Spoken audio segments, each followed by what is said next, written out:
Comissão da Verdade do Estado de São Paulo, Rubens Paiva, 50ª Audiência Pública, São Paulo, 10 de junho de 2013. Auditório Paulo Kobayashi. Está instalada a 50ª Audiência Pública da Comissão da Verdade do Estado de São Paulo, Rubens Paiva, no dia 10 de junho de 2013, às 14h30, na Assembleia Legislativa. Auditório Paulo Kobayashi, para o cumprimento da sentença da Corte Interamericana de Direitos Humanos. Esclarecemos que a Comissão da Verdade pretende realizar todas as suas audiências abertas ao público. Nós vamos ter duas falas iniciais, da atriz Dulce Muniz e da Crimeia Almeida Teles, para a Crimeia Alice Schmidt de Almeida, representando a Comissão de Familiares de Mortos Desaparecidos, sobre a sentença do Araguaia. Com a palavra, a Dulce Muniz.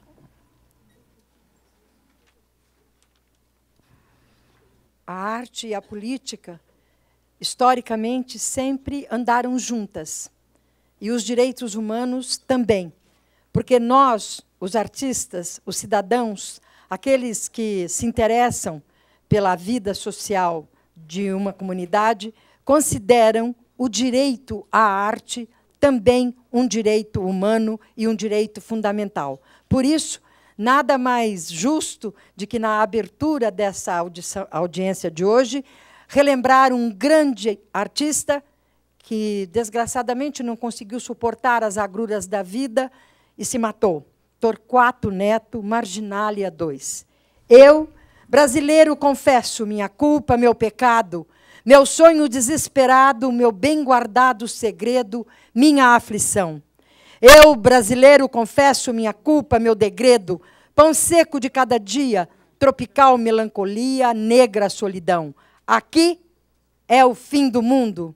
Aqui, o terceiro mundo pede a bênção e vai dormir entre cascatas, palmeiras, araçás e bananeiras, ao canto da Juriti. Aqui, meu pânico e glória. Aqui, meu laço e cadeia, conheço bem minha história. Começa na lua cheia e termina antes do fim. Aqui é o fim do mundo. Minha terra tem palmeiras onde sopra o vento forte da fome, do medo e muito principalmente da morte. Olê, olê, lalá. A bomba explode lá fora. E agora? O que vou temer? Oh, yes! Nós temos banana até para dar e vender. Aqui é o fim do mundo. Aqui é o fim do mundo.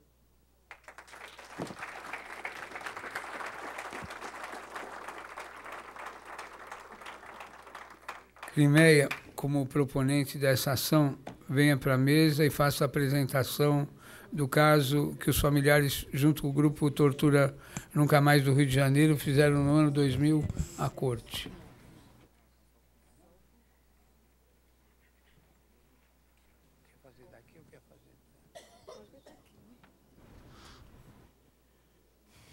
Boa tarde a todos.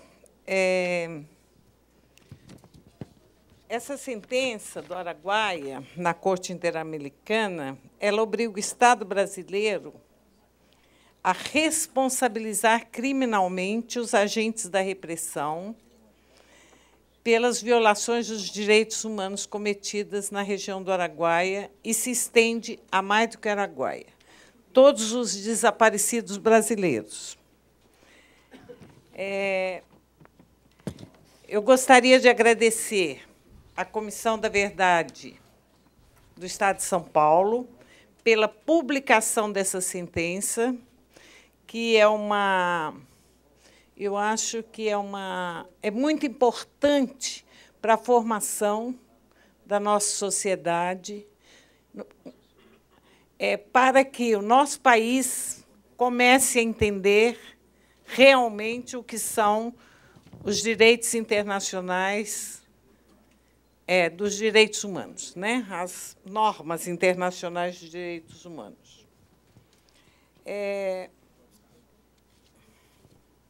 Eu marquei aqui. Bem, como começou essa sentença? Eu vou ter que falar. eu não posso falar só da sentença na corte, porque uma das condições para ser encaminhado as ações para a corte é o esgotamento dos recursos internos, da justiça interna no país. Então, em 1979, a lei da anistia não resolveu a questão dos desaparecidos, porque estes, como dizem os familiares, não retornaram nem sob a forma de atestado de óbito. Nenhum esclarecimento nos foi dado com a lei da anistia, e então alguns familiares optaram pela entrada na justiça de uma ação civil declaratória, onde se pedia o esclarecimento dos desaparecimentos, dos atestados de óbito e os restos mortais. Além disso, dos documentos produzidos pelas Forças Armadas na repressão à guerrilha. A resposta do Estado brasileiro neste período era de que não tinha havido guerrilha, não havia documentos, não havia guerrilheiros mortos, nem desaparecidos, enfim, nada existiu. Em 1989, o Judiciário, sem examinar o mérito da ação, julgou que ela era improcedente, porque tudo já havia sido esclarecido pela Lei de Anistia de 79. E nós recorremos. Aí eu faço um parágrafo para dizer quem é esse juiz. Esse juiz, Vicente Leal, ele foi, no governo Fernando Henrique, nomeado ministro, e ele, posteriormente, se descobriu que ele estava envolvido com a questão da venda de habeas corpus para o narcotráfico, e, como punição, ele se aposentou com seus salários, né? Nós entramos com recurso. E, em 1993, e eu acho que é importante abrir um parêntese, 3 anos depois da abertura da Vala de Perus, quando a questão dos mortos e desaparecidos e dos crimes da ditadura estavam na imprensa, o nosso recurso foi julgado procedente. Também abro parênteses que a mesma desembargadora, se é esse o nome, no Superior Tribunal de Justiça, que deu parecer da cassação do Collor, lá, dos crimes do Collor. Selene Almeida, eu acho o nome dela. Em 95, a Lei 9.140, no governo Fernando Henrique, reconheceu como mortos os desaparecidos políticos, inclusive os do Araguaia, mas também não esclareceu as circunstâncias dessas mortes. Então, diante dessas dificuldades, tanto no julgamento da sentença como no esclarecimento dos crimes, nós entramos com uma petição através da America's Watch. Mais tarde, a America's Watch saiu do Brasil e transferiu o caso para o CEGIL. Quem acompanha atualmente é o Centro Internacional de Justiça. Nós entramos com essa ação na Comissão Interamericana de Direitos Humanos. Em 2003, a juíza da primeira vara da Justiça Federal, Solange Salgado, julgou a sentença interna e nos deu ganho de causa. Lamentavelmente, o Estado brasileiro, através da AGU, recorreu tanto no Superior Tribunal de Justiça como no STF contra a sentença. E isto protelou a conclusão dessa sentença por mais 4 anos. Em 2005, essa nossa petição à Comissão Interamericana de Direitos Humanos foi aceita por esta comissão, que passou a estudar o caso. Também foi um processo demorado, levou 10 anos para começar a estudar o caso. Aí, 2 anos depois, em 2007, essa sentença interna é transitada e julgada favoravelmente a nós. E, na sentença, a juíza determina que sejam entregues os restos mortais, sejam lavrados os atestados de óbito e todos os documentos sobre a guerrilha do Araguaia sejam entregues aos familiares num prazo de 120 dias. Até hoje, isto não foi feito. Em 2009, diante das negativas do Estado brasileiro em responder às questões sobre os desaparecidos políticos do Araguaia, as questões colocadas pela Comissão Interamericana de Direitos Humanos, né, o caso foi encaminhado à Corte. E é interessante relembrar aqui que o Estado brasileiro ainda chegou a pedir à Corte não, a Comissão Interamericana, que arquivasse o caso Araguaia, porque estava tudo esclarecido com aquele livro que vocês devem conhecer, Direito à Memória e à Verdade. Que, diga-se de passagem, a maioria das informações ali estão graças aos familiares, né? Porque poucos arquivos foram abertos para aquilo. No dia 20 de maio de 2010, a Corte chamou tanto o Estado brasileiro como os peticionários, os familiares e o CEGIL, para uma audiência de julgamento. Coincidentemente, alguns dias antes, no dia 29 de abril de 2010, o Supremo Tribunal Federal anistia os torturadores. Né? Analisando a DPF 153, considera que os torturadores foram anistiados. Olha, aí talvez assim, né, tenha reativado, o STF tenha reeditado o artigo 11 do AI-5, que diz que nenhum membro do Executivo seria punido pelos atos praticados, né? Eles devem ter reavivado isso. Em maio de 2010, teve, então, essa audiência e culminou com a condenação do Brasil, cuja sentença foi publicada em dezembro do mesmo ano, né? Também, nessa mesma época, a audiência foi dia 20, por volta do dia 20, um pouquinho antes, porque nós tivemos notícia disso na Costa Rica, o governo encaminhou o projeto de lei da Comissão da Verdade, que vinha sendo protelado há anos, desde do encontro de direitos humanos, né, que se tirou essa proposta e não saía, e que tinha sido publicado no terceiro plano de direitos humanos, né? Entre as diversas decisões da Corte,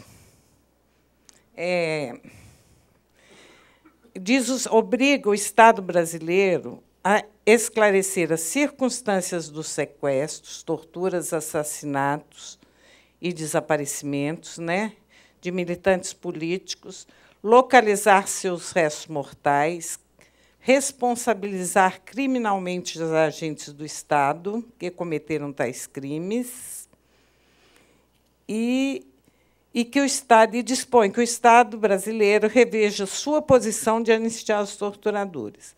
O Estado brasileiro não pode aplicar a lei da anistia em benefício dos autores de tais crimes, né, de desaparecimento. Ela não aceita, a Corte não aceita a autoanistia.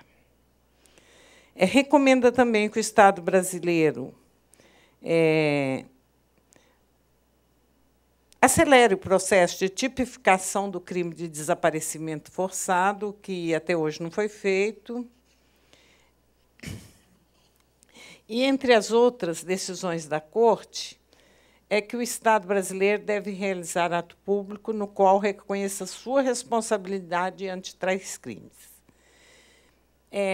Essa proposta já nos foi feita pelo Estado, talvez logo de imediato após a sentença, mas nós, familiares, nos recusamos a aceitar as desculpas enquanto os torturadores não estiverem punidos. Então, eu gostaria de levantar o seguinte, que essa questão do movimento guerrilheiro do Araguaia, na luta contra a ditadura, ela entra para a história graças à persistência dos familiares, porque, mesmo as respostas das Forças Armadas durante o processo na Justiça, negavam qualquer fato havido no Araguaia, né? A conquista dessa sentença ela tem uma abrangência muito grande, porque ela não se limita aos desaparecidos políticos no Araguaia, mas a todos os desaparecidos políticos brasileiros. E exige a punição dos torturadores. Então, isso aí, essa ação é a única, né, a única petição à Comissão Interamericana que chegou até a Corte, e a sua decisão foi de uma importância muito grande. Por isso, eu quero ressaltar novamente a importância dessa publicação pela Assembleia, porque esse é um material pedagógico que eu acho muito importante para a nossa sociedade. Obrigada.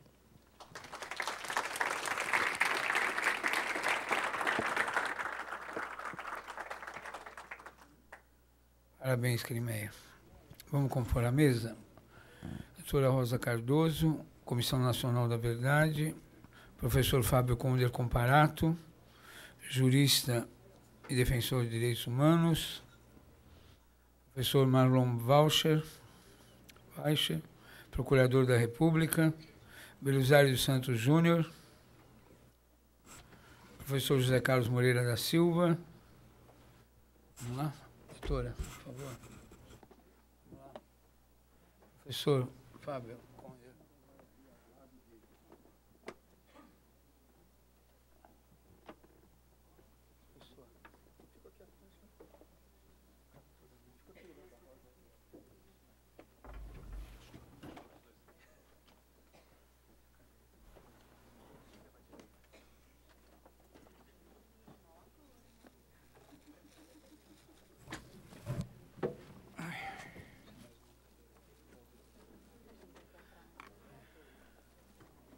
Queria convidar a doutora Maria Rita Kel, da Comissão Nacional da Verdade.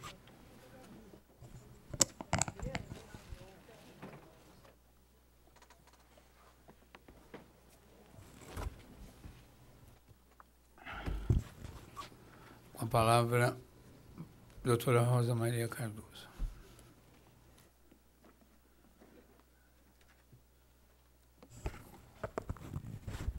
Companheiros e companheiras muito queridos, autoridades presentes que compõem aqui essa mesa, eu gostaria de começar ressaltando que estou aqui na condição de uma militante dos direitos humanos, de uma cidadã de nossa República, e uso a palavra apenas para saudar a todos vocês, a todos que tomaram essa iniciativa da publicação dessa sentença, que é realmente uma iniciativa muito importante para nós no momento em que nós estamos assistindo uma multiplicação, uma mobilização muito grande da sociedade brasileira. A cada dia surge uma comissão nova da verdade, a cada dia surge um comitê pela verdade, memória e justiça, e esse movimento que começou com a Comissão da Verdade, né, que era ainda pequeno e pouco ouvido no país, de repente está se tornando realmente um movimento muito significativo. A publicação dessa sentença é importante não apenas pelos seus próprios termos, pelo que ela contém, por esse pedaço da história do país, de brutalidade e de violência que ela recria, reconta, pela reação, pelo trabalho, pela ação das vítimas e dos familiares, que exigiram do Estado brasileiro, que vem exigindo do Estado brasileiro e que vem exigindo também da Corte Interamericana, uma prestação de contas, uma reparação. É importante pelo caráter cogente dessa sentença diante de todos nós, e é importante por isso que a Crimeia ressaltou, pelo caráter pedagógico que essa sentença tem. Nós, se lermos com atenção essa sentença, vamos compreender, vamos pensar muito melhor a respeito do significado do direito internacional dos direitos humanos, né? Nós vamos ver nessa sentença a questão da primazia dos direitos dos humanos, a questão da primazia dos direitos de nós, homens, diante da soberania do Estado, diante da soberania de qualquer Estado e da prepotência de qualquer Estado. E os Estados civilizados e os Estados, em geral, recorrem exatamente a esses organismos internacionais e a esses organismos interamericanos, porque eles querem que exista essa cogência, eles querem que se crie um paradigma a partir do direito internacional. É o direito internacional que tem que estabelecer um paradigma de comportamento para os Estados, para o governo dos Estados. E isso fica muito claro. Então, é uma contradição não aceitar essa cogência que foi buscada, que foi procurada quando o Estado se associa a uma ordem internacional ou a uma ordem interamericana. Realmente, nós vivemos no século XXI e nós temos que compreender essa primazia total dos direitos do homem diante de qualquer Estado prepotente, arbitrário, autoritário, como seja. Então, essa publicação, para nós, ela tem um grande valor. Eu espero que ela instrua o trabalho de outras comissões da verdade, do ponto de vista do debate que a leitura pode suscitar e que precisa suscitar. Eu agradeço, então, esse convite e estou aqui também para ouvir e para aprender com as palestras que serão dadas pelas pessoas que trabalharam mais, inclusive, no desenvolvimento e na obtenção dessa sentença.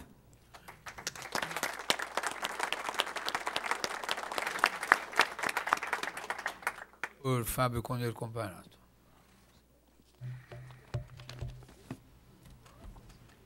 Esse aqui? Está ligado, está ligado. Mas esse aqui também funciona, né? Excelentíssimo senhor deputado Adriano Diogo, ilustres membros componentes da mesa, minhas senhoras e meus senhores.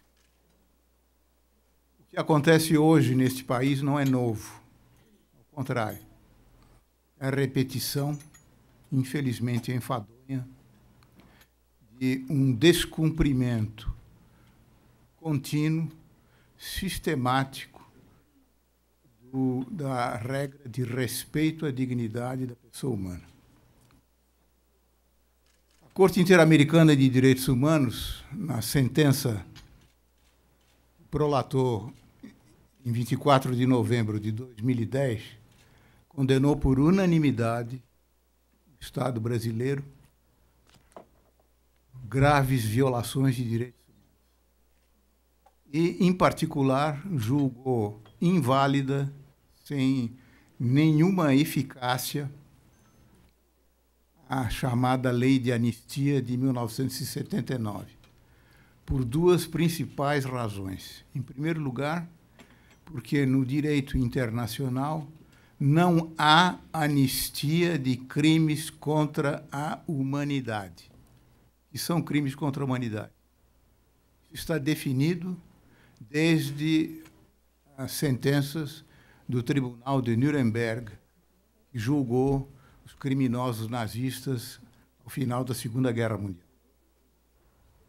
São crimes violentos, como o homicídio, a tortura, o desaparecimento forçado de pessoas, com ou sem mutilação de cadáveres, praticados sistematicamente pelos órgãos estatais de repressão contra a população. Essa definição voltou várias vezes à cena e, finalmente, faz parte, a definição de crimes contra a humanidade, do Estatuto do Tribunal Internacional, do Tribunal Criminal Internacional de Roma, de 1994. Tratando-se de crimes contra a humanidade, é óbvio que nenhum Estado nacional pode declarar prescritos os crimes ou então considerá-los anistiados.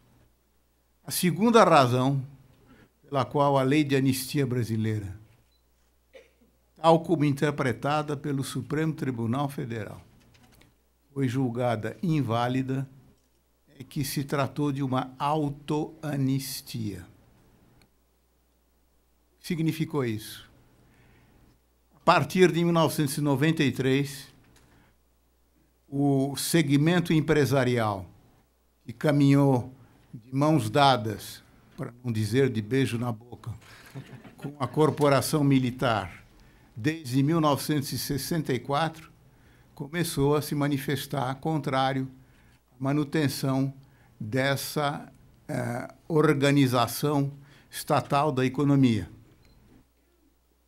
A Federação das Indústrias do Estado de São Paulo, que na época, quando tossia, provocava a pneumonia do presidente da República, manifestou-se publicamente contra isso. Então, era preciso iniciar o desmonte, a desmontagem do Estado militar. Isso foi feito paulatinamente, lembrem-se da distensão lenta, gradual e segura, e foi terminar, pelo menos oficialmente, pela Lei de Anistia de 1979. A Lei de Anistia foi votada pelo Congresso Nacional sob controle direto da Presidência da República, que estava nas mãos de um militar, como todo mundo sabe. Pois bem, a partir da Lei de Anistia, houve vários casos de atentados à bomba, inclusive os dois mais notórios, em 1980, na sede do Conselho Federal da OAB, quando a secretária do presidente abriu uma carta, houve explosão de uma bomba e ela faleceu. 1º de maio de 81, no Rio de Janeiro,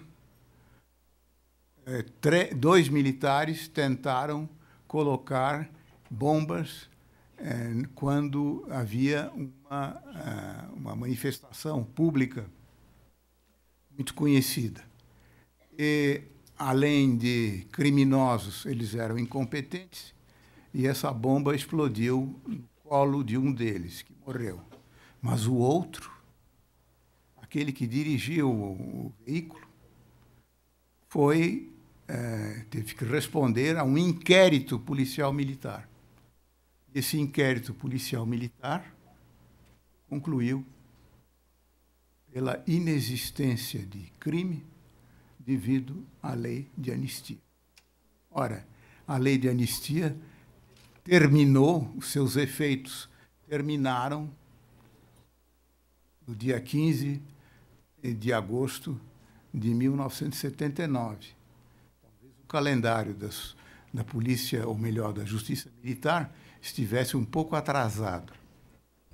Tudo isso mostra que o nosso país é o único na América Latina a não processar, a não abrir nem mesmo inquéritos policiais contra os agentes públicos civis e militares que, durante o regime de exceção, praticaram homicídios, torturas as mais diversas,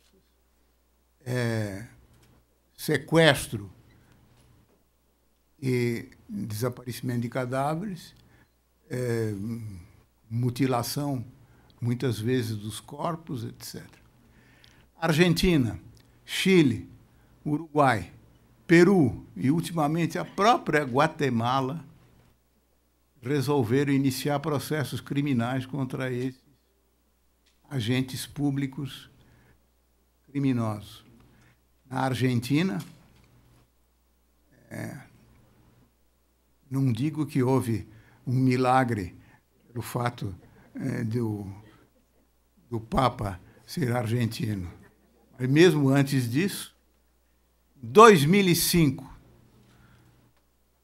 a Suprema Corte da Argentina julgou inconstitucionais as 2 leis de anistia votadas pelo Legislativo. Iniciaram-se processos criminais, 244 militares foram condenados, inclusive 2 ex-presidentes da República, militares. Um deles faleceu não na sua casa, rodeado pelos seus familiares, como os nossos ex-presidentes da República militares, mas na prisão. Por que razão nós somos tão diferentes dos outros países da América Latina? Nesses países da América Latina, os grupos dirigentes, as classes dominantes, são cruéis. Praticaram inúmeros crimes, mas não são dissimulados. Quando a Argentina iniciou o seu governo militar, afastou a justiça. A justiça não tem nada a ver com o regime militar. A justiça argentina não colaborou, como o Brasil, como aconteceu no Brasil, com os crimes sistematicamente praticados pelos governos militares. No Brasil, a coisa é diferente. Por que é diferente? Entendam isso, assumam isso, porque isto é a grande explicação da singularidade do Brasil na América Latina. Os grupos dominantes no Brasil têm duplo caráter. Exteriormente, como todos os estrangeiros reconhecem, nós somos afáveis, gentis, risonhos, prestativos. Interiormente, nós temos a mesma crueldade das classes dominantes dos demais países da América Latina. Isso fez com que nós tivéssemos, sistematicamente, 2 ordenamentos jurídicos, 2 constituições, se quiserem. A primeira delas é aquela que se mostra a todo mundo. Antigamente se dizia para inglês ver, agora é para americano ver. Ou seja, os direitos humanos estão lá todos declarados de acordo com as últimas conquistas da humanidade. Existe separação de poderes? Óbvio. Nós não admitimos o abuso de poder. Os órgãos de segurança obedecem à lei? Não é verdade, deputado Adriano Diogo? Nesse estado de São Paulo, os órgãos de segurança são absolutamente obedientes à lei, não é? O que, evidentemente, faz com que a Assembleia Legislativa do Estado de São Paulo não tenha nenhuma razão para abrir uma comissão parlamentar de inquérito para saber, pelo menos, por que de 100 mortes violentas, apenas 3 responsáveis são presos. Para saber por que vários distritos policiais fecham-se à noite e não recebem boletins de ocorrência. Para saber por quê, como aconteceu com o meu filho, para registrar um boletim de ocorrência, é preciso fazer fila durante 6 horas. A Assembleia Legislativa do Estado de São Paulo não está a par desses fatos, que provavelmente não são verdadeiros. Pois bem, esses dois sistemas jurídicos, essas duas caras das classes dominantes no Brasil, respondem pelo fato de que nós nunca reconhecemos que infringimos a lei, muito menos no plano internacional. Mas nós nos recusamos declaradamente, eu digo declaradamente, porque já 2 ministros do Supremo Tribunal Federal disseram que o Brasil não tem nada a ver com a sentença condenatória da Corte Interamericana de Direitos Humanos, e um membro da Comissão Nacional da Verdade, num artigo publicado na Folha de São Paulo, declarou que a lei de anistia deve ser cumprida tal como o Supremo Tribunal Federal a interpretou. Bom, acontece que a Constituição, aquela que nós mostramos a todo mundo, no artigo 4º, inciso 2º, declara de maneira precisa: a República Federativa do Brasil, nas relações internacionais, obedecerá ao princípio da prevalência dos direitos humanos. O Brasil aderiu à Convenção Americana sobre os Direitos Humanos, inclusive com a aquiescência do Congresso Nacional. O Brasil aceitou a jurisdição obrigatória da Corte Interamericana de Direitos Humanos antes dessa sentença. Pois bem, o artigo 68 da Convenção Americana sobre Direitos Humanos diz claramente: os Estados partes na Convenção, o Brasil é um deles, que forem partes em litígios perante a Corte Interamericana de Direitos Humanos, são obrigados a cumprir as decisões da Corte. O que fazer diante de tudo isso?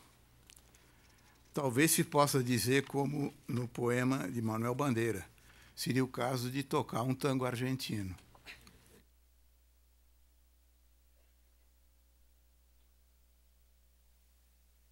Em primeiro lugar, nós temos que saber quem são os grupos dominantes neste país. Já falei, mas vou repisar. É um casamento indissolúvel, segundo a tradição católica, entre o grande empresariado e os grandes proprietários, de um lado, e os principais agentes públicos do país. No Executivo, no Legislativo, no Judiciário, no Ministério Público. A Justiça, em particular, é principal responsável pela falta de aplicação da lei dos casos graves de violação de direitos humanos. Isso não é novidade. Joaquim Nabuco já havia dito isso a respeito da escravidão. Pois bem, é preciso que isto seja mostrado ao povo brasileiro. São estes que fazem e refazem, que fazem o sol brilhar e a chuva cair nesse país. Esses.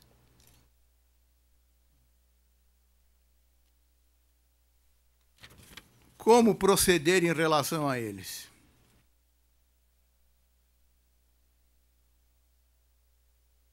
Nós precisamos agir de várias maneiras. A primeira delas já foi mais ou menos aqui avançada pela Crimeia. Nós temos que denunciar o descumprimento da sentença da Corte Interamericana de Direitos Humanos, no caso Gomes Lund e outros versus Brasil, junto à Corte Interamericana de Direitos Humanos. A Corte também é responsável pelo fato dela não exigir o cumprimento dessa sentença. A Organização dos Estados Americanos, aliás, dobrando-se a afabilidade brasileira, a extraordinária eficiência da diplomacia brasileira, como todos sabem, acaba de designar como membro da Comissão Interamericana um querido companheiro nosso, Paulo de Tarso Vanucci. Ou seja, nós continuamos a fazer aquilo que sempre fizemos. Assim que terminou a escravidão, todos os arquivos da escravidão foram incinerados por ordem de quem? De um famoso jurista chamado Rui Barbosa, que era ministro da Fazenda. Nós queremos abolir todos os resquícios do governo militar. Para denunciar o Brasil junto à Corte Interamericana de Direitos Humanos e, de certa maneira, denunciar a própria Corte pela sua omissão em obrigar o nosso Estado a cumprir aquela sentença, já se falou aqui no CEGIL, o Centro de Justiça Internacional. Ele precisaria ser procurado, por que não, pela Assembleia Legislativa do Estado de São Paulo. Aliás, eu entrei em contato hoje com o CEGIL, perguntei se a Assembleia Legislativa poderia, eventualmente, se apresentar na Corte diretamente. Eles acharam que não, mas então que a Assembleia se manifeste junto ao CEGIL. O que está fazendo o CEGIL para exigir o cumprimento disso?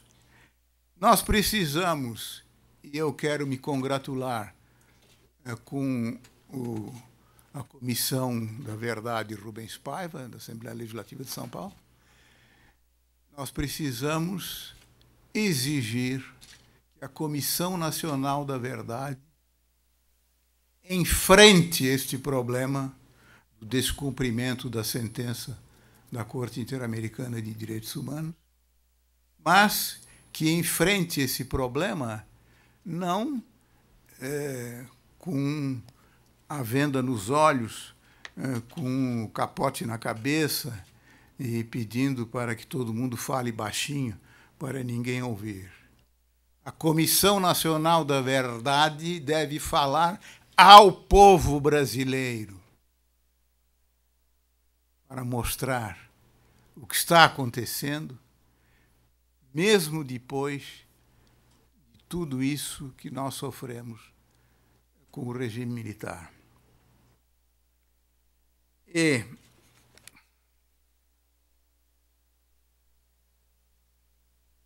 eu espero que, a partir desta sessão pública, haja um novo ímpeto entre a juventude, como este que apareceu e que me deixou estarrecido, de surpresa, o movimento do escracho. Que haja novamente uma manifestação dos jovens, eles que nos ensinem a nós outros velhos decrépitos o que significa respeitar a dignidade humana. Que eles se ponham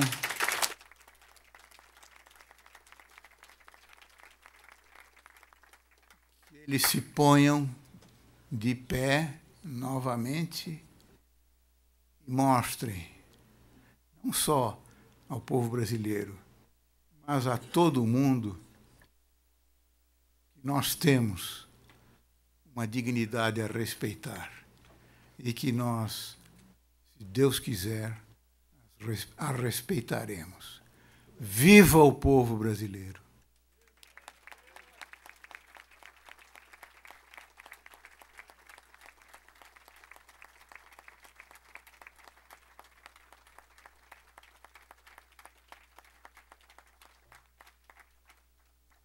Marlon Rocha. Cara, Adriano Diogo. Boa tarde, estimada coordenadora da Comissão Nacional da Verdade, doutora Rosa, estimado amigo Belisário Santos Júnior, caro amigo e companheiro de comissão de anistia, professor José Carlos, e meu eterno mestre, professor Fábio Comparato, meninas e meninos aqui presentes.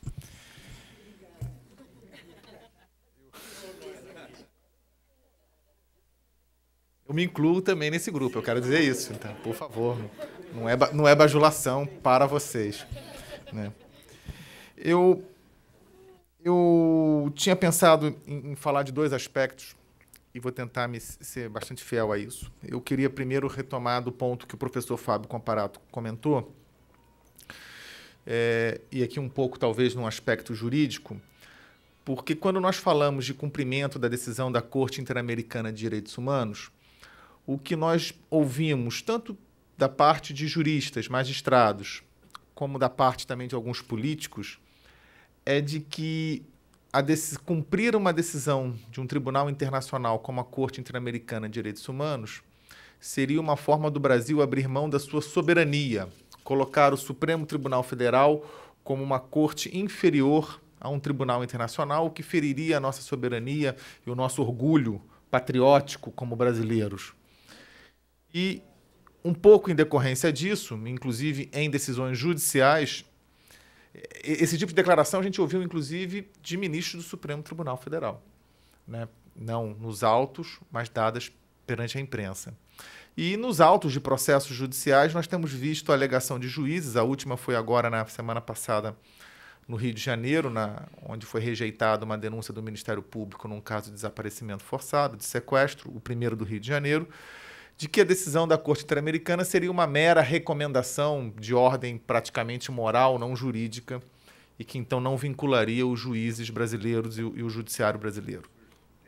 Eu queria tomar desse aspecto, porque o que me salta aos olhos é a facilidade com que se brincam com argumentos teóricos que eu diria que os alunos de primeiro ano do professor Zé Carlos já teriam condições de refutar. A facilidade com que se transforma em dogmas, o que me parece uma verdadeira heresia. E aqui eu queria retomar um pouquinho do ponto que o professor Comparato colocou, que é o nosso eterno professor na matéria.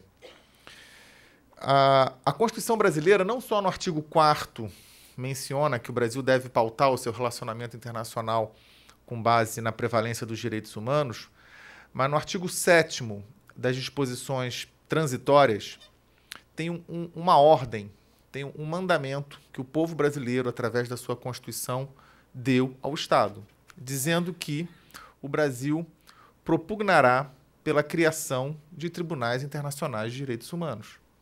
Evidentemente, e até pela localização geográfica, topográfica desse dispositivo, numa disposição transitória, é um mandado, né, uma ordem para que o Estado brasileiro cumpra essa missão. Uma vez cumprido, isso está incorporado ao próprio contexto definitivo constitucional brasileiro.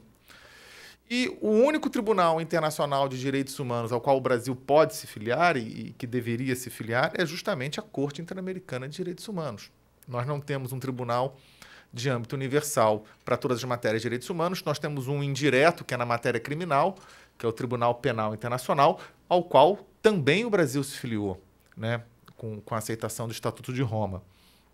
Então, participar da Corte Interamericana de Direitos Humanos não era, no meu ponto de vista, uma opção, uma faculdade do governante de plantão, que no caso foi o Fernando Henrique, que fez esse reconhecimento da jurisdição da Corte.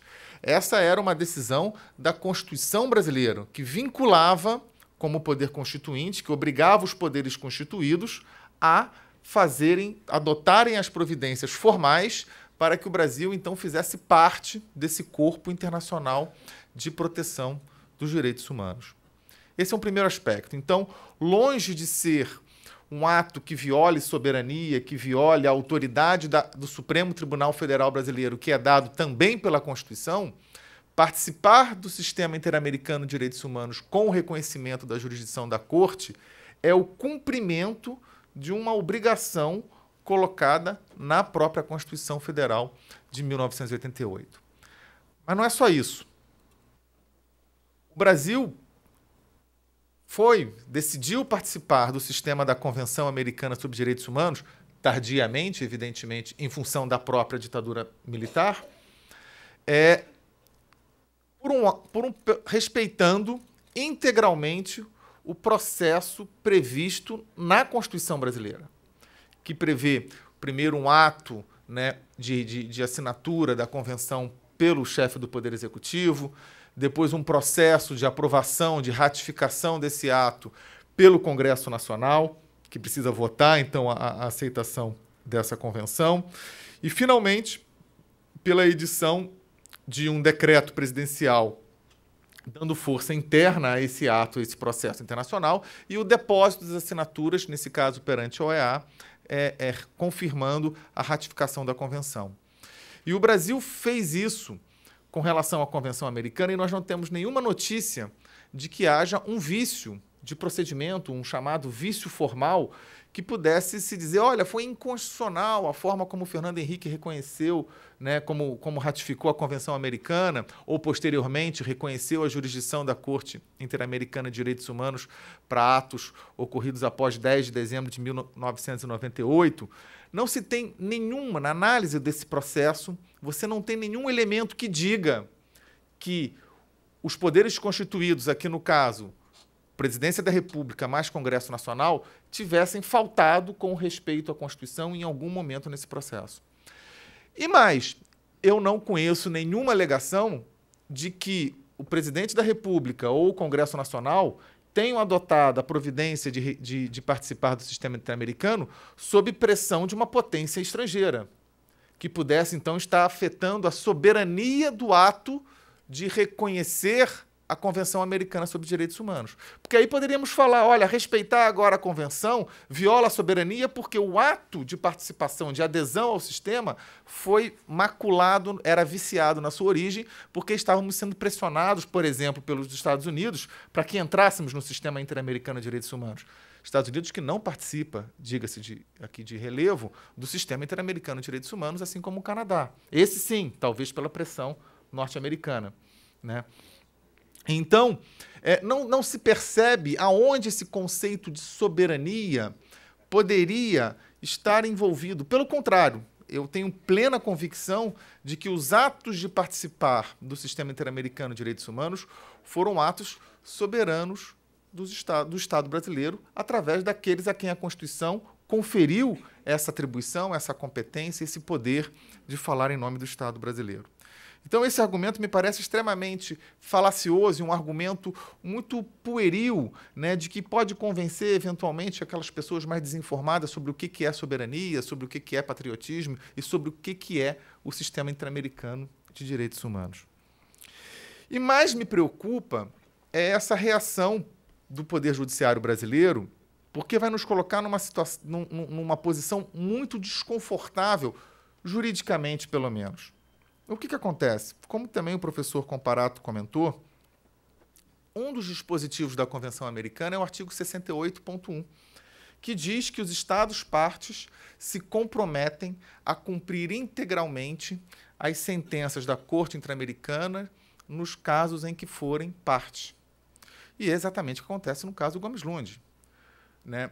O Brasil foi parte nesse processo e perdeu o processo, foi condenado pela Corte Interamericana. Então, existe uma obrigação de uma convenção que foi internalizada no sistema brasileiro, que diz que o Estado brasileiro, leia-se todos os seus órgãos, Poder Executivo, Poder Legislativo, Poder Judiciário, Ministério Público, estão obrigados, por força dessa convenção, desse dispositivo da convenção, a cumprir a decisão da Corte Interamericana de Direitos Humanos.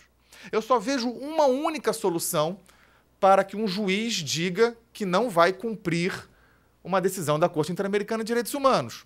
Seria ele declarar inconstitucional essa norma do artigo 68.1. Ele teria que dizer, porque é assim que funciona. Quando um juiz diz que não vai respeitar, por exemplo, uma lei, que seja um dispositivo do Código Civil, ele, para fazer isso, ele precisa dizer, não respeito porque é inconstitucional, e vai fazer uma argumentação, viola tal artigo, tem tal situação. Ele deixa de aplicar uma norma porque há um vício, porque há uma inconstitucionalidade. Então, o único caminho, a meu ver, dentro de um rigor lógico, de um juiz dizer que não vai cumprir a decisão da Corte Interamericana seria ele afirmar, não reconheço autoridade legal nessa norma. Essa norma, portanto, é uma norma inconstitucional. E isso deveria levar o Estado brasileiro, portanto, a avisar à OEA, olha, nós não cumpriremos o artigo 68.1 da Convenção, porque o Judiciário brasileiro, vamos supor, o Supremo Tribunal Federal, decidiu que é inconstitucional. Só que isso cria um novo problema. Por uma norma também de direito internacional, da Convenção de Viena sobre Direitos de Tratados, diz que o Estado não pode se recusar a cumprir um artigo ou dois artigos isolados de uma convenção. Se ele não concordar com um dispositivo, tirando quando há uma previsão de exceção que não há nesse caso, é preciso denunciar a convenção integralmente. Então, se o Judiciário brasileiro afirmar essa posição de que não, decisão da Corte Interamericana vale para todo mundo, menos para a gente, e obrigaria, dentro de um rigor lógico, né, a uma denúncia da Convenção Americana, nós teríamos que o Brasil sair do sistema interamericano de direitos humanos integralmente, no que seria o maior e absurdo retrocesso possível em termos da proteção, não da questão relacionada à ditadura cívico-militar, mas sim a todas as matérias e a todo o sistema de proteção de direitos humanos. Retrocesso que nenhum país do continente experimentou. O Peru tentou e depois recuou, isso no tempo, né, da sua ditadura de Fujimori. Então, vejam bem, e mesmo assim teria pouco efeito prático, porque a própria Convenção diz que a denúncia só produz efeitos um ano depois, e não pode ter efeito retroativo para nenhuma decisão que já foi proferida. Então, até nesse sentido, ela seria absolutamente inócua. Mas, se levarmos a esse limite, teria o Judiciário brasileiro que ter a coragem e a coerência de dizer não cumprimos porque entendemos inconstitucional, seja porque viola a soberania, viola a minha vontade, viola seja lá o que for, mas teria que afirmar essa inconstitucionalidade. É a única exigência que eu faria de um juiz que tivesse coerência nesse sentido. E isso não tem acontecido. Eu vou falar para vocês que o Ministério Público Federal tem cumprido a decisão da Corte Interamericana de Direitos Humanos. Eu fico bastante orgulhoso e feliz de afirmar isso. Talvez não na velocidade que nós gostaríamos, talvez não na intensidade que nós gostaríamos, mas eu tenho aqui, como uma defesa quase corporativa da minha instituição, de dizer que acho que é a instituição pública que mais cumpre a decisão da Corte Interamericana de Direitos Humanos, né? E que assume as suas dificuldades também em conseguir cumpri-la integralmente.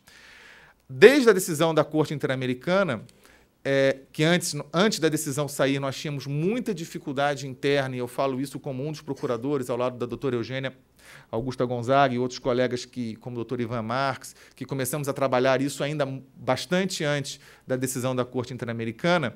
Nós tínhamos muita dificuldade interna, inclusive o parecer do Procurador-Geral da República na DPF 153 foi fruto dessa divergência interna na instituição sobre que caminho percorrer.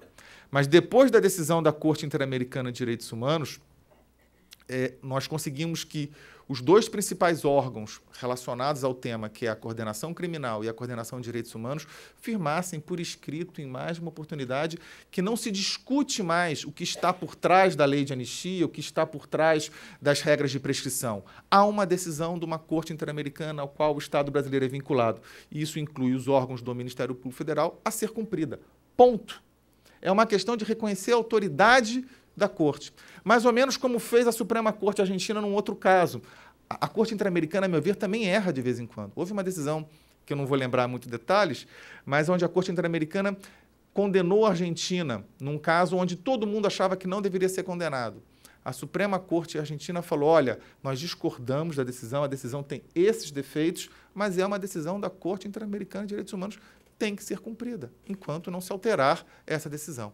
O Ministério Público Federal, pela sua coordenação criminal e sua coordenação de direitos humanos, a Procuradoria Federal de Direitos do Cidadão, tomou a decisão de, além de concordar hoje com o mérito da decisão integralmente, decidir que é uma decisão que tem que ser cumprida e assim tem sido. Desde então, foram abertas cerca de 200 investigações criminais em todo o Brasil, sem contar as investigações cíveis, muitas das quais haviam já anteriormente, e já foram oferecidas 6 denúncias criminais. Há uma dificuldade enorme aqui de produção de prova, porque o Poder Executivo, que deveria cumprir essa decisão através da Polícia Federal, porque é uma mentira, me desculpem com todo respeito, quando o governo diz que a decisão da Corte Interamericana é um problema da Justiça. Não, porque o órgão de investigação, aliás, postula até numa PEC que seja o órgão exclusivo de investigação para não investigar, né? Tem a PEC 37, que está aí na ordem do dia, um dos maiores retrocessos em termos de cidadania e de segurança pública que esse país pode ter. Nós vamos dar a privatividade da investigação a quem não quer investigar ou quem resolve só 3% dos casos de violências, né, aqui em São Paulo. É essa paranoia que nós estamos vivendo, inacreditável na minha cabeça como cidadão, não como procurador, que uma questão corporativa possa afundar completamente o que já é ruim, piorar o que já é péssimo, né? Mas, de qualquer forma, a Polícia Federal, na minha concepção, no dia seguinte à decisão da Corte Interamericana, deveria ter vindo uma ordem do ministro da Justiça, diga, instaurem-se os inquéritos policiais para investigar. Então, não é verdade que é um problema do Judiciário, é um problema do Judiciário, do Legislativo, do Poder Executivo e do Ministério Público. O Ministério Público tomou a decisão de investigar, inclusive sem a polícia, porque a polícia não colabora nessas investigações, né? Então, já foram 6 denúncias oferecidas. 2, especificamente no caso do Araguaia, né? Então, o cumprimento que eu diria mais direto da decisão da Corte Interamericana, uma contra o Curió e outra contra o Lício. Num primeiro momento, não foi recebida pela juíza, porque o processo penal tem várias fases. A primeira fase é receber a ação, para saber se ela há viabilidade processual. Nós estamos vivendo ainda esse momento. A primeira ação, que foi contra o Curió, ela não foi recebida e depois já entrou-se com a ação do Lício. E aí houve uma reconsideração e a decisão sobre o Curió, houve o recebimento. Mas, ato contínuo, o Curió entrou com um habeas corpus no Tribunal Regional Federal da Primeira Região, onde o juiz, monocraticamente no tribunal, deu uma liminar trancando essa ação. Então, essa ação está hoje trancada e nós estamos aguardando, já houve um parecer do Ministério Público contra esse habeas corpus, pedindo que seja liberado o andamento da ação. A segunda ação, que é contra o Lício, por incrível que pareça, tem uma enorme dificuldade de conseguir fazer a citação do Lício Maciel. Ele nunca é encontrado por oficial de justiça em nenhum lugar do Brasil, nem mesmo no Rio de Janeiro, onde mora, né? Há uma dificuldade impressionante. Essa ação ainda não teve andamento e não houve nenhum recurso, porque não se conseguiu fazer a citação do Lício, né? A última decisão da juíza foi agora que se faça a citação por edital. Em São Paulo, houve a propositura de 3 ações penais, também 2 por sequestro, né? E uma dessas ações está em andamento, a outra ação o juiz não recebeu, a primeira teve o recebimento, a segunda não teve o recebimento. Houve um recurso do Ministério Público Federal, o Tribunal Regional Federal manteve o não recebimento dessa denúncia, não recebe sempre com alegação de anistia e prescrição, são esses argumentos que prevalecem. E o Ministério Público está ainda oferecendo recurso, está na fase de recursos, para levar a questão ao Superior Tribunal de Justiça e ao Supremo Tribunal Federal. Provavelmente vai ser o caso, vai ser o leading case, vai ser o primeiro caso a chegar nos tribunais superiores, será um caso em face do brilhante Ustra, oriundo aqui de São Paulo, a manter o ritmo atual desse processamento. Há um terceiro caso por ocultação de cadáver. Ainda não houve a decisão do juiz se recebe ou não a denúncia. E semana passada nós tivemos, no mês passado, a oferta da primeira denúncia no Rio de Janeiro, também por sequestro. E no final da semana passada nós tivemos a decisão do juiz de rejeitar essa denúncia, também invocando não necessidade de cumprir a decisão da Corte Interamericana, anistia e prescrição. Então, esse é o cenário. Nós temos 6 ações criminais propostas e nós temos quase 2 centenas eu não tenho o número atualizado, mas é da ordem de 150 a 200 investigações em andamento pelo Brasil. Essas informações, elas têm sido, inclusive das dificuldades e dos acertos, têm sido repassadas à Corte Interamericana de Direitos Humanos. E aqui eu posso falar, eu estive com a Beatriz Afonso semana passada, que é a diretora para o Brasil do CEGIL, e o CEGIL tem insistido perante a Corte Interamericana de Direitos Humanos pela necessidade de fazer o que se chama de uma audiência de acompanhamento do cumprimento da decisão. A Corte tem resistido bastante a essa iniciativa, porque é paradoxal, né? Porque o fato do Ministério Público estar agindo traz um conforto para a Corte de que o Estado estaria agindo. Apesar de todas as dificuldades, estar agindo contra a vontade do Executivo, contra a vontade do Legislativo, contra a vontade do Judiciário, é lido como parte do processo de andamento.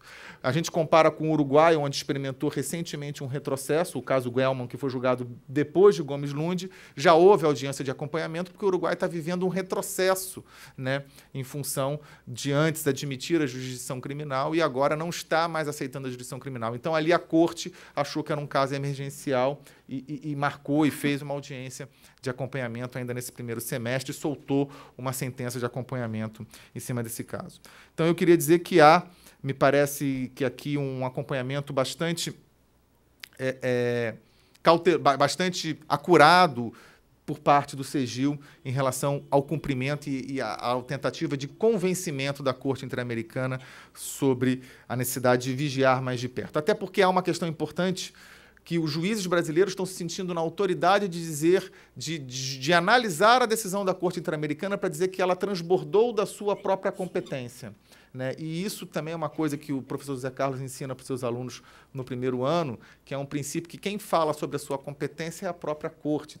Isso vem desde os alemães, o competentes, o professor Comparato poderia nos dar uma aula sobre isso, mas os juízes brasileiros eles entendem que cabe a eles, em primeiro grau no Brasil, dizer que a Corte Interamericana de Direitos Humanos errou e, por isso, não precisam respeitar. Queria ver se eles teriam a mesma autoridade de fazer isso em relação ao que dissesse o tribunal ao qual são subordinados. Se o dia que eles falarem, desembargador, o senhor é um burro, o senhor errou, né, o que aconteceria com eles do ponto de vista funcional. Mas se sentem autorizados a dizer que a Corte Interamericana errou e eles, por isso, se declaram no direito de não respeitar a autoridade dessa Corte. Finalmente, minha última intervenção é no sentido de dizer que também, na questão do acompanhamento da busca de restos mortais, que é um outro aspecto importantíssimo da sentença do Araguaia, não é só o aspecto criminal, e aqui eu queria compartilhar isso com a Maria Rita e com a Rosa, eu acho que é importante. O Ministério Público recebeu a incumbência da Corte de acompanhar os trabalhos, de monitorar os trabalhos de busca dos restos mortais do Araguaia.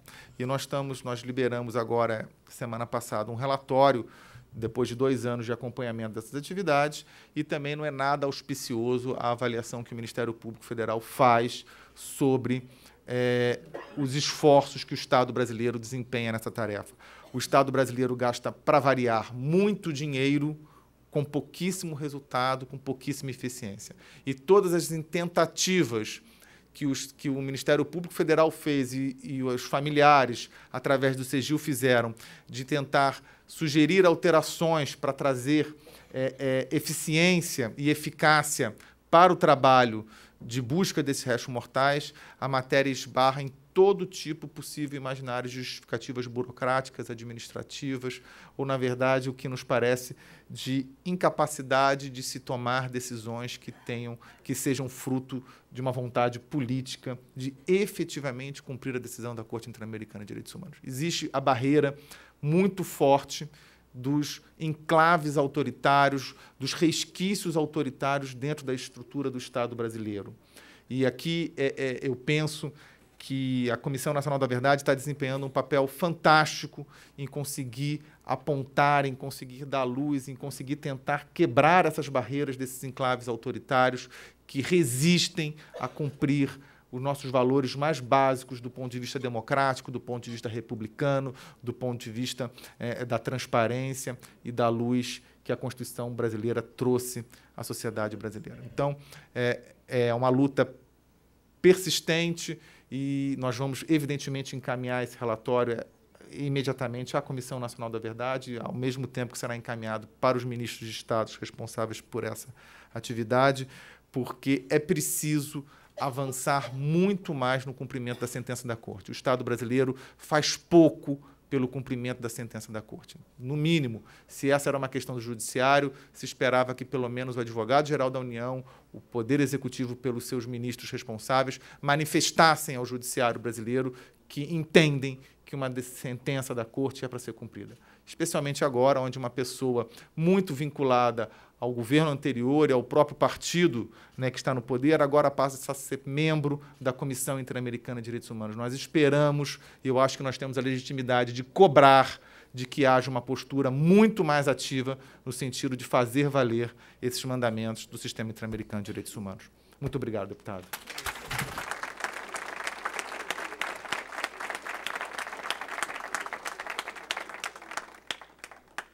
Estão presentes os familiares do Araguaia, o Igor Grabois, neto de Maurício Grabois, filho de Gilberto Olímpio, desaparecidos do Araguaia. Também está o Dalmo Ribas, irmão de Antônio Guilherme Ribas, desaparecido do Araguaia. Laura Petit, irmã de Maria Lúcia, Lúcio e Jaime Petit, desaparecidos do Araguaia. E familiares de Luiz Eduardo da Rocha Merlino, a Tatiana Merlino e a Ângela Mendes de Almeida, companheira de Luiz Eduardo da Rocha Merlino, assassinado no DOI-CODE. Denise Crispim, viúva de Eduardo Leite Bacuri, assassinado em 70.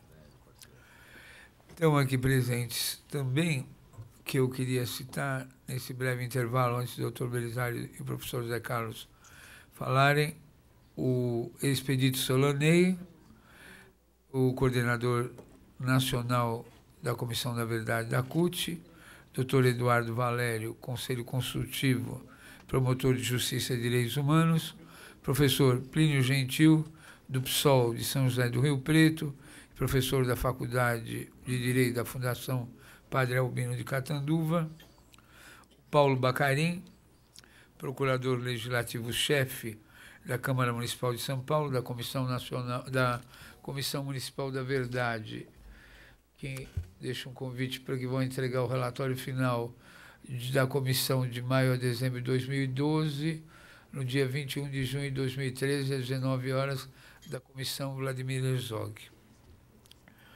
E a doutora Ana Lúcia Marchiori, da entidade Direito de Classe.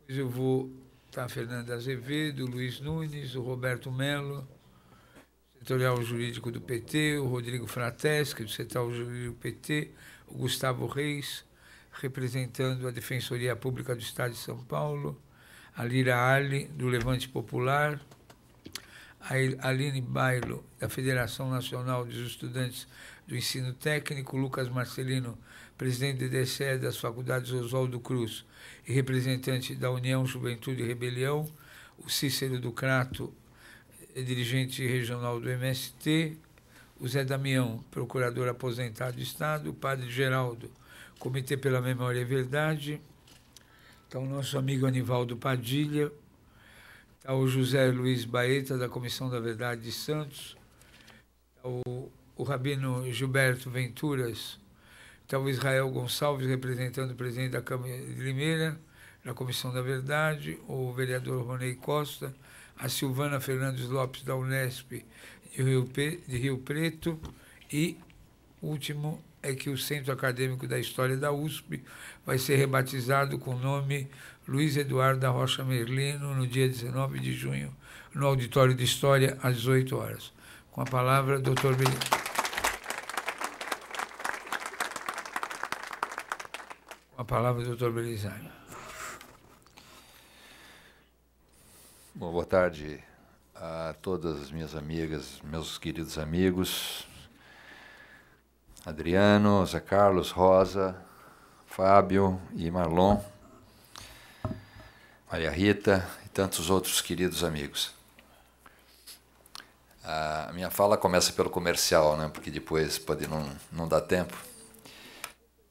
No dia 9 de agosto, na Semana do Advogado, a Ordem dos Advogados do Brasil, a Assembleia Legislativa e a Comissão da Verdade, o Núcleo de Memória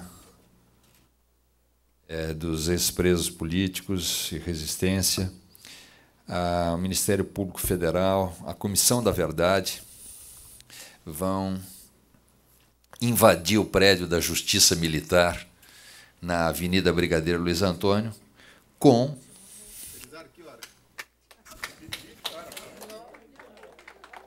Boa notícia, né? Boa notícia. Nós precisamos combinar com a Rosa ainda, que ela